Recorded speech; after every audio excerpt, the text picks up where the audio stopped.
Bismillahirrahmanirrahim. Assalamualaikum warahmatullahi wabarakatuh. Perkenalkan, saya Ferry Apriandi, mahasiswa PPG Prajabatan 2022, bidang studi fisika. Di sini saya akan menjelaskan infografis yang telah saya buat, yaitu mengenai perjalanan pendidikan nasional. Berikut ini adalah infografis yang disajikan. Jadi perjalanan pendidikan nasional di sini dibagi dalam beberapa tahapan. Diawali dari zaman kolonial atau zaman penjajah sebelum kemerdekaan Republik Indonesia, lalu lahirnya Ki Hajar Dewantara hingga dibentuknya Taman Siswa, dan pada zaman milenial atau setelah kemerdekaan saat ini. Merujuk dari pidato Ki Hajar Dewantara, jadi pada zaman Napoleon Bonaparte jatuh kekuasaannya, dibentuk kembali pemerintahan Nederland atau Belanda. Nah, pemerintah Hindia Belanda mengadakan peraturan-peraturan pemerintah pokok semacam suatu undang-undang dasar. Di situ disebut tentang pemeliharaan suatu pengajaran, akan tetapi itu tidak pernah dilakukan. Nah, sehingga ada revisi pada tahun 1836 dalam suatu RR atau Regering Reglement, sama sekali ternyata tidak disebut-sebut lagi tentang pengajaran. Nah, itu adalah tahapan dari tahun 1816 sampai 1836. Kemudian, pada tahun 1854, terdapat pasal-pasal mengenai pendidikan dan pengajaran, yang isinya salah satunya yaitu pasal 128, tentang gubernur-gubernur jenderal dipersilahkan untuk mendirikan sekolah-sekolah. Oleh karenanya, ada beberapa bupati mendirikan sekolah-sekolah kabupaten, yang mana tujuannya hanya untuk mendidik calon-calon pegawai.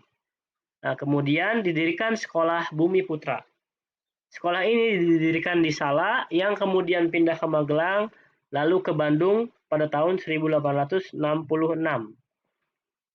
Sekolah Bumi Putra hanya mempunyai 3 kelas dan mengajarkan rakyat tentang membaca, menghitung, dan menulis seperlunya. Memasuki abad ke-20, tumbuh benih-benih kebudayaan dan juga sekolah-sekolah yang didirikan oleh bangsa kita sendiri. Nah, maka berdirilah organisasi, salah satunya yaitu Budi Utomo tahun 1908 dan emansipasi wanita pada tahun 1912 oleh Raden Ajeng Kartini. Pada tahun 1920, timbullah cita-cita baru yang menginginkan perubahan dalam pendidikan dan pengajaran. Sehingga pada tahun 1922 didirikanlah Taman Siswa di Yogyakarta oleh Ki Hajar Dewantara. Lalu pada masa itu juga didirikan sekolah-sekolah berbasis agama seperti Muhammadiyah, Persis, NU, Syarikat Islam, dan juga ada sekolah Kristen seperti Santa Yosef.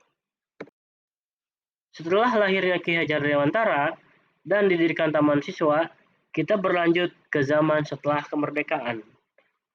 Nah, setelah zaman kemerdekaan diawali dengan masa Orde Lama yang dipimpin oleh Insinyur Soekarno. Pada tahapan itu, perjalanan pendidikannya dimulai dengan dibentuknya Sekolah Rakyat atau SR, di mana pendidikannya ditempuh selama 6 tahun. Lalu untuk sekolah menengah, ada sekolah menengah pertama SMP dan SMT, yaitu sekolah menengah tinggi. Untuk kajian kurikulumnya dimulai dari Belanda, yaitu Leerplan, hingga kurikulum 1964, yaitu Pancawardhana. Pancawardhana merupakan pengembangan daya cipta, rasa, karsa, karya, dan moral. Mata pelajaran pada kurikulum ini diklasifikasikan dalam 5 kelompok, diantaranya moral, kecerdasan, emosional, keterampilan, dan jasmania. Setelah itu, masuk ke zaman masa Orde Baru yang dipimpin oleh Presiden Soeharto. Orde Baru itu berlangsung paling lama, dari tahun 66 hingga 1998, dan bisa dikatakan juga sebagai era pembangunan nasional maupun pembangunan pendidikan. Dalam pembangunan pendidikan sendiri, khususnya pendidikan dasar, ada suatu loncatan dengan adanya instruksi presiden atau Impres pendidikan dasar. Makanya kita suka mengenal sekolah dasar SD Impres.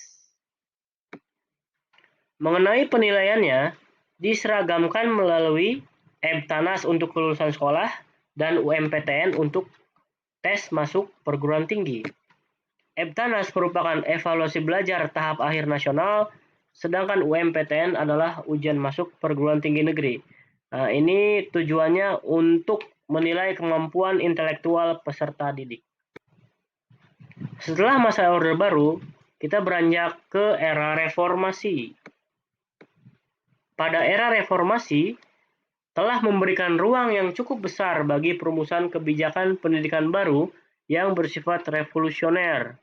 Bentuk kurikulumnya menjadi berbasis kompetensi atau dikenal juga dengan nama KBK. Begitu pula bentuk pelaksanaan pendidikannya yang berubah dari sentralistik atau orde lama menjadi desentralistik.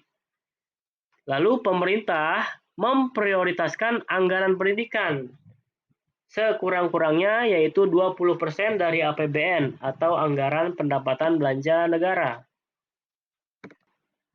Berlanjut ke KTSP atau kurikulum tingkat satuan pendidikan, sebenarnya tidak jauh berbeda dengan KBK. Namun perbedaannya terletak pada kewenangan dalam penyusunannya, yaitu mengacu pada desentralisasi sistem pendidikan. Di sini pemerintah pusat menetapkan standar kompetensi dan juga kompetensi dasarnya. Dalam pembuatan perancangan pendidikannya, sekolah bisa mengembangkan dari bentuk silabus dan penilaiannya dapat sesuai dengan kondisi sekolahnya. KTSP mendorong pada lokalitas pendidikan. Karena KTSP juga berdasar pada KBK, maka siswa juga diberikan kesempatan untuk memperoleh pengetahuan secara terbuka berdasarkan sistem ataupun silabus yang telah ditetapkan masing-masing sekolah.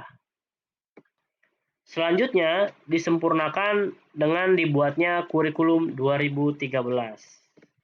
Pada kurikulum 2013, standar kompetensi diubah menjadi kompetensi inti.